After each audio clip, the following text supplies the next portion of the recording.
2003 সালে মুলতান টেস্টে জয়ের খুব কাছে গিয়েও হেরেছিল বাংলাদেশ। সেবার টাইগারদের হৃদয় ভেঙে পাকিস্তানকে রক্ষা করেছিল ইনজামামুল হক। 2 দশকেরও বেশি সময় পর এবার রাওয়ালপিন্ডিতে টাইগারদের গর্জন। চতুর্থ দিনের শুরু থেকেই ড্রাইভিং সিটে নাজমুল হোসেন শান্তর দল। তবে মুলতানের সেই স্মৃতি তাড়া করছে অনেকটা সময় ধরে, অন্তত মোহাম্মদ রিজওয়ান যতক্ষণ উইকেটে ছিলেন। শেষ পর্যন্ত খানিকটা প্রতিরোধ গড়লেও মুলতানের ইনজামাম হতে পারেননি এই উইকেট কিপার ব্যাটার। ফলে প্রথমবার পাকিস্তানের বিপক্ষে টেস্ট জয়ের স্বাদ পেল বাংলাদেশ।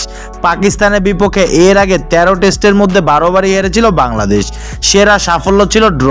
পাকিস্তানের বিপক্ষে অধরা সেই জয় অবশেষে ধরা দিয়েছে, সেটাও আবার প্রতিপক্ষের ঘরের মাঠে 10 উইকেটের বিশাল ব্যবধানে। টেস্টে বাংলাদেশের এটি প্রথম 10 উইকেটের জয়। পাকিস্তান নবম প্রতিপক্ষ যাদের টেস্টে হারালো বাংলাদেশ। বাকি থাকলো শুধু ভারত এবং দক্ষিণ আফ্রিকা।